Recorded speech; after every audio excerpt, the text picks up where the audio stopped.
Chonky Cheddar was a cat of considerable girth and even grander ambitions, although most of those ambitions involved napping on the softest surface available. One balmy Saturday, Cheddar's human, Mrs. Twill, mistook a community dog agility course for a pet play day and, with the promise of treats, managed to coax the portly feline into her tote bag.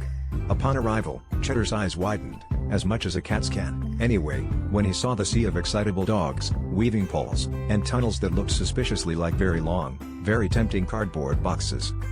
Before Mrs. Twill could protest, Cheddar rolled out of the bag and, with a wobbling determination, waddled straight for the start line. The crowd hushed as he attempted the first hurdle. He barely managed a hop, and instead bulldozed through it, snapping the bar in half and plopping down with the grace of a dropped pudding. Undeterred, Cheddar approached the tunnel, but instead of running through, he entered, stretched luxuriously, and decided it was the ideal spot for an impromptu nap, causing a backlog of confused terriers behind him.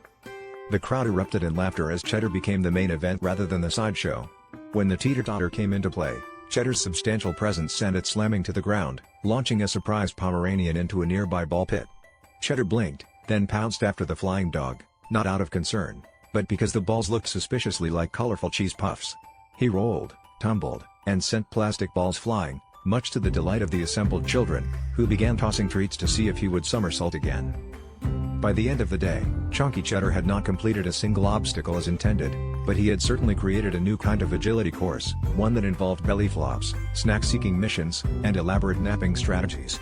The dogs adored him, the humans couldn't stop laughing, and Mrs. Twill had to admit that maybe, just maybe, her chubby companion was the life of the party. As they left, Cheddar licked a cheese puff off his whiskers, his mischievous eyes already scanning for the next adventure, preferably one with less exercise and more snacks.